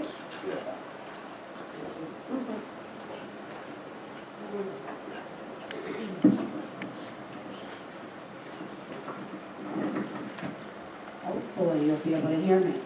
You're good. Okay, good. I continue to work at home, answering research requests, doing research on Rock City Falls, and doing research on the next Heritage Award property, as well as continuing to document the pandemic. As of last month, the county COVID dashboard stopped recording specific numbers for the town of Milton and Balsam Spa. The county now has been updating their numbers daily compared to weekly, as what they were doing, due to the recent uptick in cases. As of Monday of this week, our county has 351 active cases, and that's an increase of 168 cases since July 21st.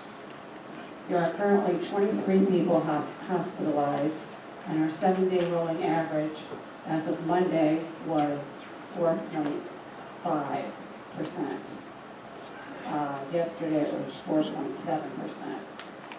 Sadly, there have been 6 deaths over the past month. The next Historic Structures and Places Committee will be meeting on Monday, August 30th, coming up, right here at the Community Center. Anyone interested in local history is welcome to attend. The Rock City Falls video is coming along good. We have all the voiceovers done and all the video pieces have been filmed. And we hope to have this up on YouTube in September or October, coming up in 2021. The Saratoga County History Roundtable had its first in-person program last week at Brookside. That was the first meeting since COVID started as a live meeting. It was about the gangsters of Saratoga Springs. It was presented by Greg Veach, former police chief of Saratoga. He's written 2 books on this topic, and the presentation was also broadcast on Facebook Live. I believe it can be also found on Facebook now as well as YouTube for your viewing pleasure. It was very interesting. Some really interesting stories. Anyway, nobody cared about the law, I'll tell you that. Anyway. The Saratoga County History Center, Brookside, has 4 new exhibits to check out. I'm promoting them because it won't be that long before they're gone. So you need to go down and look at them. A Century of Ice Cream, the Dake family and Stewart's, which celebrates their 75th anniversary this year. The Country Stores of Saratoga County, The Social Life of Hats. And you might say, well, what's that? Well, they have 4 or 5 display cases full of different styles of hats and how they made them, and stories about how that hat came to be. Let's put it that way. It was very interesting. And mystery photographs from Eastern Saratoga. Take some time before they're gone. The summer hours are Thursdays 1 to 6 and Fridays through Sundays 1 to 5. They also continue to post virtual programs to their website and to YouTube. You need to check them out. After you go there, you can always stop at the Doll Museum right on Milton Avenue and check out their exhibits. And for some of you researchers out there, the New York State Library and Archives in Albany has also recently reopened, finally. So, I would also like to mention that there will be a 20th anniversary 9/11 memorial ceremony on Saturday, September 11th at 7:30 p.m. at the Village Hall on Front Street. You need to bring a chair, and CDC guidelines will be followed, lest we never forget. Respectfully submitted, Karen Stoppers, Town Historian. Thank you, Karen. Yep. Next up is our town clerk, registrar. We had 5 marriages, 23 certified marriage certificates, 60 certified death certificates, 3 FOIL in search of records requests, 187 dog licensing. 24 of those were online, 20 plus 24 online with a total there of $324. 29 hunting and fishing licenses and 8 pavilion rentals with a total town share of $5,005.59. Thank you, Brenda. Town justices. Milton Town Court, charge volume, summary. Into the microphone, Frank. Pardon me? Into the microphone, please. It's on. Okay, all right. Milton Town Court, charge volume summary report for all judges for the month of July.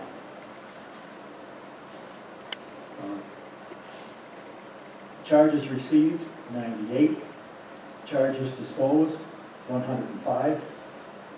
The total collected and remitted to the state comptroller is $7,975.50. Thank you, Frank. committees that I serve on at the county level did not meet this month. John, would you like to give us a little update on our town hall? Not much to update, except our bid opening is next week. And after that, then we have to look at what we want to do. Okay, the Route 50 transition study, I emailed that to you folks after Jackie sent it to me. She'd like your reviews or amendments, whatever you want to call it, changes by September 4th, in which case they'll put them all together for a final report. So that report is just about done. As the board knows, we received a letter the other day from the attorney for Heritage Springs Sewer Works expressing some concerns over our stipulations for the hearing. Given the pending litigation and their concerns, they have informed us that they will not be at the hearing. So at this time, I'm going to entertain a motion to postpone the hearing until Jim Craig can get in touch with Joe Walsh and figure out some type of... They tell you what to do? Some type of arrangement. Lady tells the regulator what to do? That's interesting. Huh, go ahead. Wow.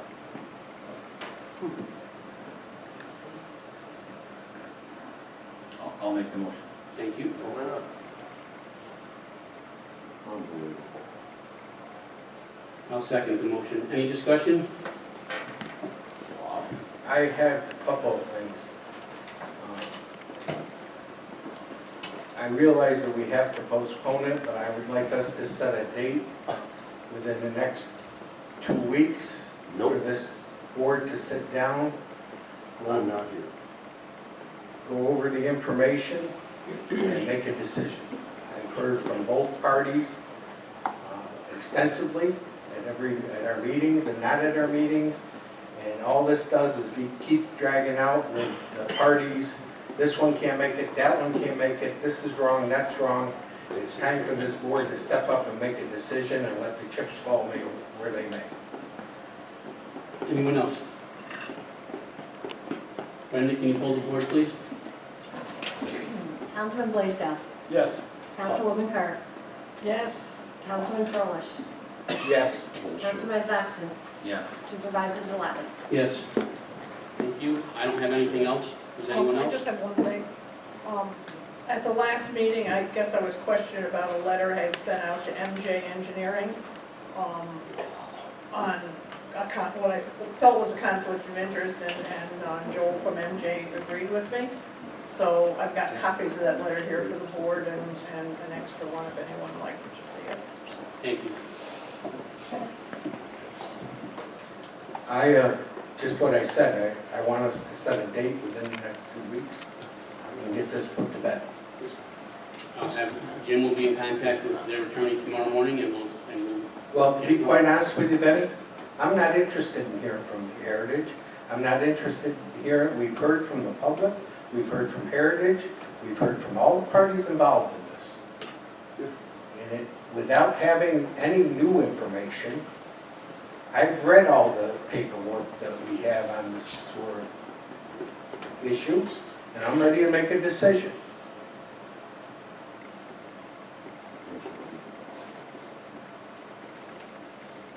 I read it too, John, and I'm about ready to make a decision. Well, then we should be able to make a motion without too much problem then, huh? Let's pick a date. Well, do we want to try and do it at a town meeting, or do we want to have a separate meeting to sit here and discuss? I think if they're not going to show up, then we just do it here at a meeting, we have our discussion and we vote. This isn't a matter of whether they have an option. You're the regulatory agency, it's Can the we law, put- regulatory team. We're discussing this. Fine. So I'm still, I know, but I'm in the public, John. I'm Yeah, sorry. but unfortunately, you get that in public comment. Yep. You got 3 minutes. Thank you. Yeah, I'm not in favor of giving anybody options anymore, to be honest with you.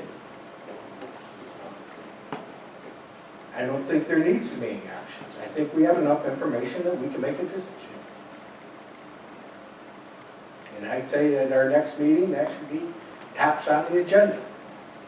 September 8th, we'll put it on the agenda. It gives everybody 2 weeks to read their paperwork and come to a decision. I'm comfortable with that. Unbelievable.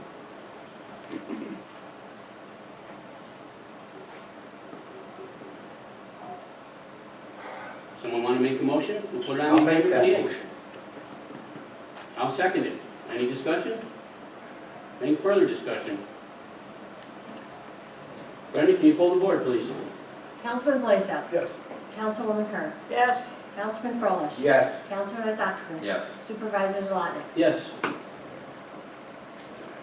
One last thing that I have for your, again, for your reading pleasure. I've worked with David for a couple of days here, and I have given you guys budget procedures and some outlines that the county is using for their budget procedure. I think some of them have some validity to our budget process. I'd like you guys to look them over because starting next month, we'll be in budget season. So it's just for your reading enjoyment. That being said, we'll move on to our second edition of public comment. 3 minutes. Mr. Rossi.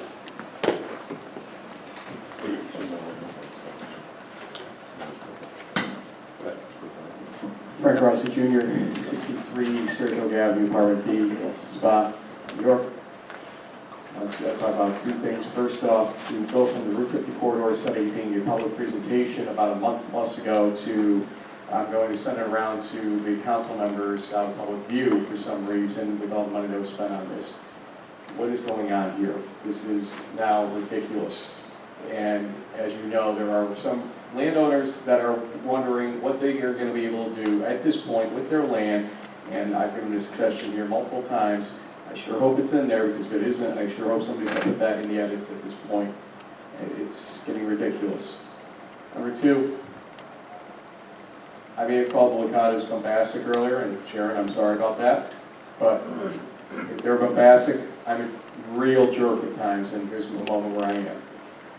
You use the first public comment session to make your residents of your town that you claim you care about, Mr. Supervisor, to look like jackasses.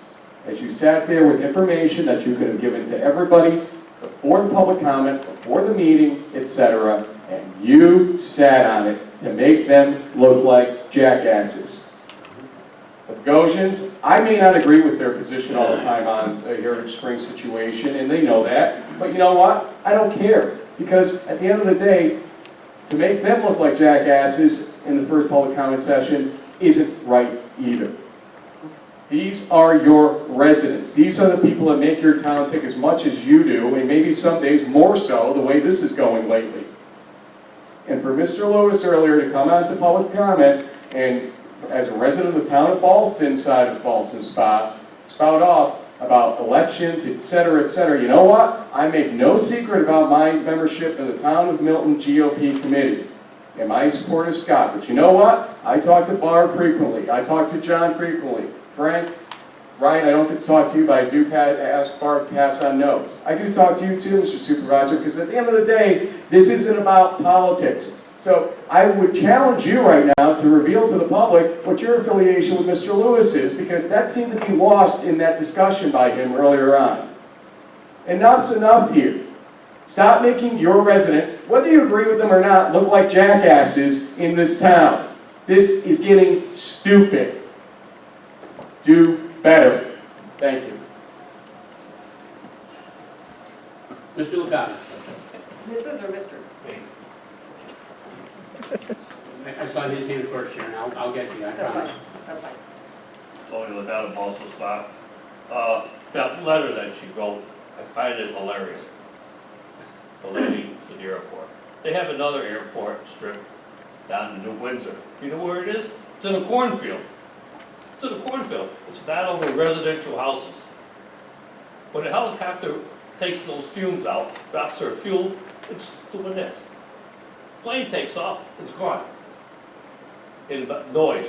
My wife is going to play a soundtrack of a helicopter hovering over the house. Probably maybe windows are 8, 9 years old. The windows are rattling. Okay? And she talks about the R-44 helicopter.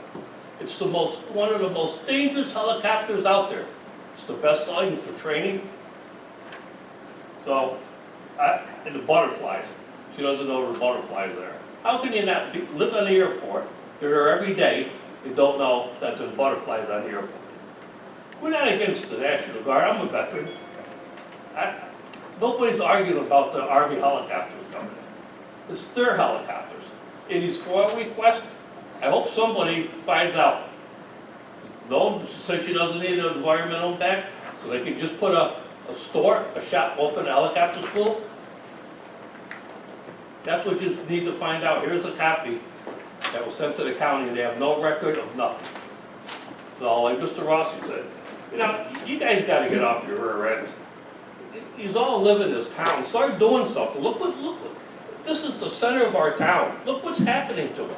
The trees are being taken down. They wanna take people's houses. Speak up, you know, maybe I am a jackass at times, but I wanna speak up. That's what you guys should be doing down at the county level. Speak up. You can say anything you want about Dan Luza, but I'll tell you what, he had our backs. He stood up for us, and no matter what happened here in town, I don't care, he had our backs. And I don't think we're getting it from you people. But 3 years is gonna come quick. When this master plan gets updated, and you're gonna look back and think of some of the things that I said, the things that they're doing in this airport right now, to get ready for that master plan. So please, start thinking of these people, the residents, and this gas. This is from the FAA, and she knows it. Oh, well, we can't do nothing about it, it's in the FAA hands. Well, it's hurting our kids, and here's the information for the FAA. So please.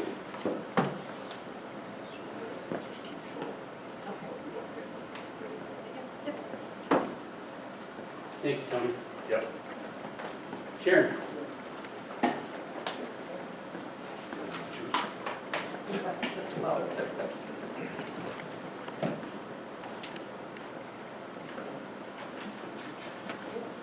Sharon Licata, clerk of our Lake Bolton Spa. I wanted you to listen to something.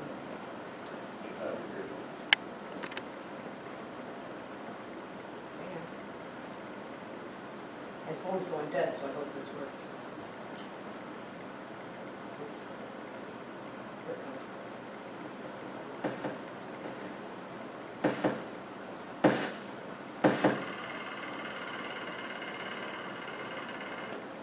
You hear it? Those are the windows That's rattling. over a kitchen window. Now, I don't have longer tape than that, unfortunately, but this is a quality of life issue. I don't want to hurt her business. I think it's great, a woman-owned business, I'm all for that. And I think she's doing a great job. But she has to understand that this is a highly residential area. There are homes all the way around this town, this airport, everywhere. And for her to be going down and up and down and up, and this is what happens with these lessons. They hover over your house, they hover. And an airplane comes in, and it's done. Here, you don't mind it. It's benign, you don't even notice it. Helicopters are hovering, and they're there. And those blades are whipping and whipping and whipping, and they don't move. They hover. They came down on the blue lupine. David and Andrea saw them do it. They came right down on the blue lupine. It wasn't 1,000 feet off the ground, as she says, because it waved all the loop. That's where the butterflies live. Okay, if it's going to wave the grasses, it's a lot lower than 1,000 feet. So maybe she ought to see what her instructors are doing out there. But for us, we wanted to ask, who has the permit? Who has how much money are they paying? Where's the information about this? Sharon, I think your phone is interfering with the... Oh, I'm sorry. Is it at the county level? Put it to the side, Sharon. Put it to the side. Okay. Is it at the county level? Who do we go to? If we can't get help here, where do we go? Tell us where to go. Because we're trying to do the right thing and come to you guys first, because you're our first line of defense. And Betty, no, you didn't have our back on that one, because you could have called us a week ago and told us you got this letter. So, sorry about that. I campaigned for you, Betty. I did. I'm sorry you feel that way, Sharon. I wish you'd have called us. That's all I have. Phone, Sharon.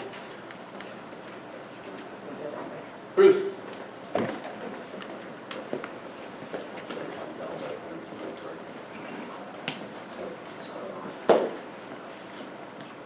Truly pains me to say this, but the level of corruption of your administration has reached a new level.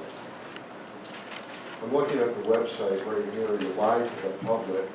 It's not on the website. Now I know why it's not on the website. I don't know why. I did it this morning, I don't know why it's not. Everybody just lied to us.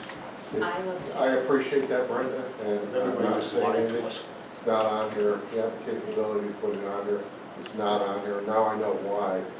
It's the duty and obligation, as you are mandated by New York State Transportation Corporation law, to conduct the rate-making proceeding. To short-circuit that is to violate New York State law, and Jim, you know that because those are your words. Secondly, I'm going to ask, does everybody understand the meaning of the word audit? Because the last time this, maybe not this makeup of the board, but if you'll recall, Jim, the last time the board passed a resolution to audit Heritage Springs Sewer Works, and if you recall, Mr. Craig, you said afterwards, they didn't understand the word audit. So hopefully you all understand the word audit. It's not a hard concept. I am disappointed at best, because I really want to use some word I use on a construction site, but I don't think it's appropriate here. The dereliction of duty of this board is abysmal. I hope you're voted out, and I hope you don't come back, because you've not done a damn thing for the town of Milton. That's why for 2 weeks, you let the sewer company tell you what to do. Is it because you're friends with Mike McNamara? What is it? You are supposed to be regulating the sewer company. Since when does a regulatee tell a regulator what to do? So does this mean that if I come in front of the planning board, I will tell them what the rules are, correct? They won't tell me the rules. I'll tell them the rules. Is that the way this town operates? If I was Mr. Dawson, I'd tell you guys to go pound salt, because you have no authority. You have no authority over Mr. Dawson. He's a grandfathered use. You have every authority over the sewer company, and they're telling you what to do. That's disgusting. You haven't done your jobs. I don't know why you should get paid. Anyone else? Mr. Bogosian.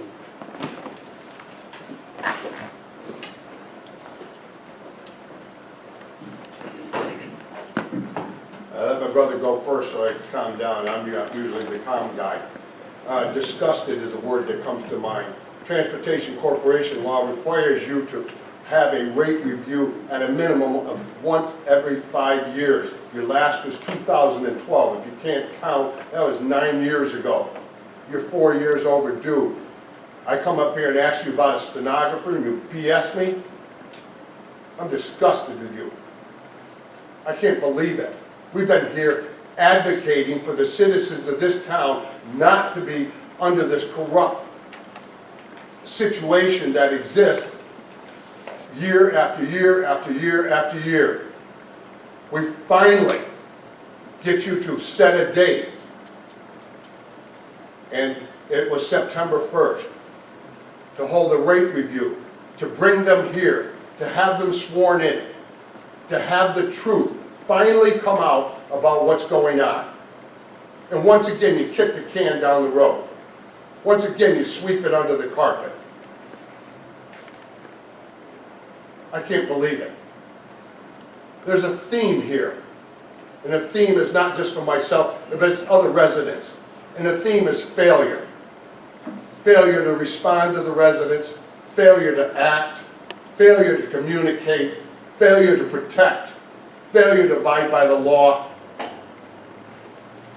I hope you're voted out. I will work myself out. There shouldn't be any reason anybody watching on the video wouldn't vote you out. I hope they early vote you out. You've done nothing, you are nothing, and you will be nothing. I cannot believe the level of corruption that exists and the work that this board works in conjunction. You're the regulator. They're the regulatee. They don't tell you if they're going to come or not come. You set a time, and all of a sudden, now they're not going to come. You didn't say they couldn't make it. You didn't say they're on vacation. You said they weren't going to come. Or not. You know what that means? That everything we've been telling you is the truth. The truth's going to come out. The truth will be known. And I will not give up. I told you that before. We will be here and we will prevail. I'm looking forward to September 8th, and I'm looking forward to dates beyond. Thank you. Anyone else? Mr. Munter.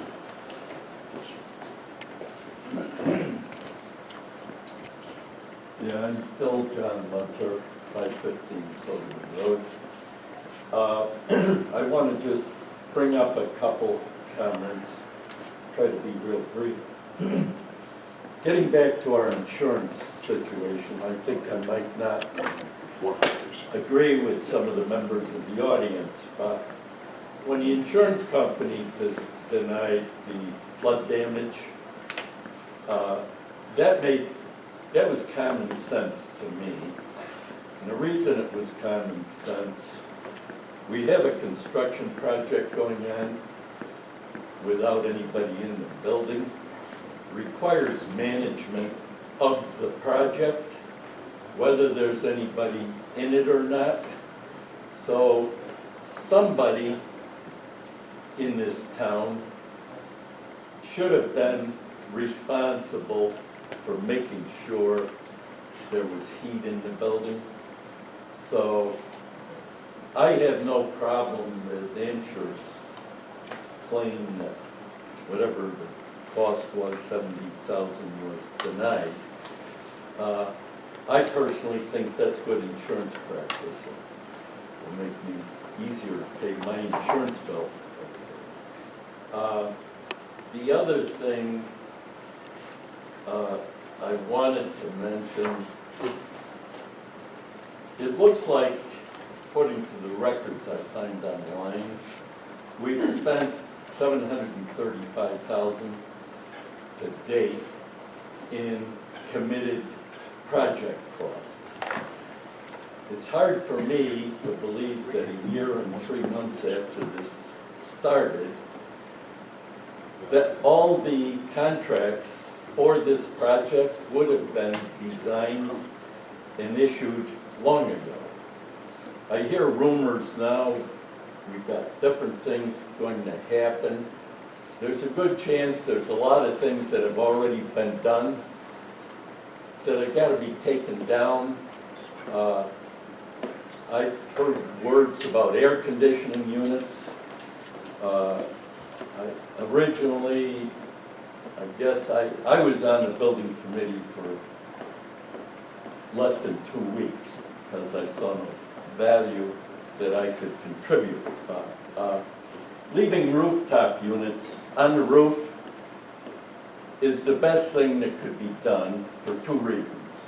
They're out of the way of storms, everything else, and the system was already designed to handle rooftop units. The minute you go to ground units, this is another expense, and I just see this happening time and again, and I remain very disappointed. Do you know what the expected cost to finish this project is, and why we're going out to additional bids at this late date? Do we have any idea? I don't believe there are additional bids, John, it's the bids to finish the work.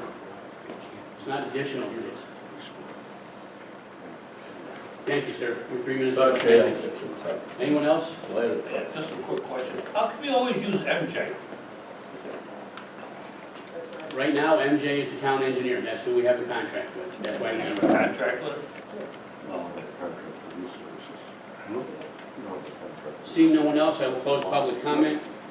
John, you need a We have a motion? I make a motion, we go to executive session and discuss a personnel issue.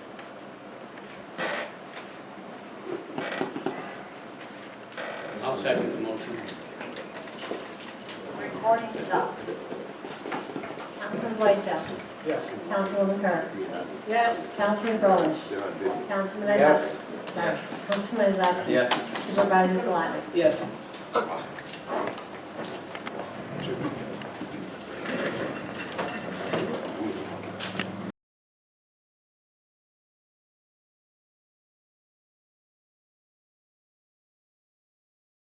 Thank you, Frank.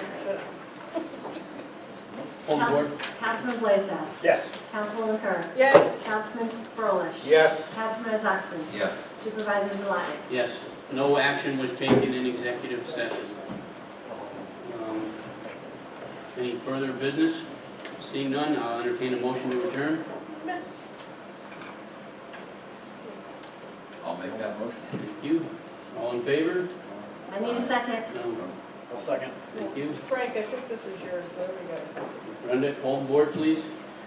Councilman Blaisdell. Yes. Councilwoman Kerr. Yes. Councilman Brolish. Yes. Councilman Isakowski. Yes. Supervisor Galati. Yes. Thank you. Good night. May your God bless you. Here's everybody. Aren't you buying supper?